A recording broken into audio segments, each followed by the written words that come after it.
তাদেরকে সরকার বিভিন্ন সময়ে 10ম গ্রেড প্রদান করেছে, কিন্তু আমরা আমাদের ন্যায্য অধিকার আদায়ের জন্য সরকারের কাছে আমরা যতবার গিয়েছি, যতবার আন্দোলন করেছি, সংগ্রাম করেছি, আমরা সচিবালয়ে আবেদন করেছি।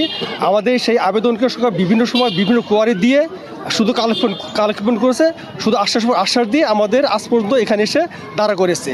কিন্তু আমাদের এই 10ম গ্রেড বাস্তবায়ন না হওয়া পর্যন্ত আমরা এই দাবি থেকে সরে আসবো না। 11তম গ্রেডে চাকরিতে যোগদান করি, এখানে আমরা অবসরে যাই, মানে যেখানে জন্ম সেখানে মৃত্যু।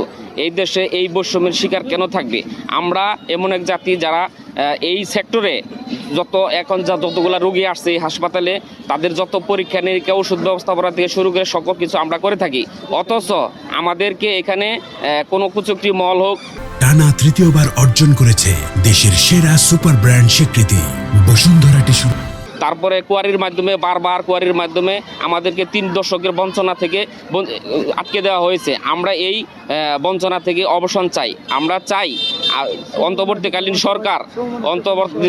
সরকার আমাদের এই ন্যায্য অধিকার আমাদেরকে ফিরিয়ে দেবে। কারণ হলো যে আপনারা অবশ্যই জানেন যে সারা বাংলাদেশে করোনাকালীন সময় থেকে শুরু করে এই দেশে যত বিপর্যয় সময় আসে, সকল কিছুতে মেডিকেল টেকনোলজিস্ট, ফার্মাসিস্টরা জীবনের মূল্য না করে, জীবনের বাজি রেখে তারা দুর্যোগমুক্ত সময়ে অবস্থান নেয়, সরকারের নির্দেশনা পালন করে। তাই আপনাদের মাধ্যমে আমি এই সরকারকে বলতে চাই, আপনি স্মার্ট সরকার, আপনি সকলের সরকার, আপনি নিরপেক্ষ সরকার, আপনি অবশ্যই মেধার পরিচয় দিবেন, আপনি আপনার যোগ্যতার পরিচয় দিবেন এবং কি আমাদের এই বৈষম্য থেকে আমাদেরকে মুক্ত করবেন।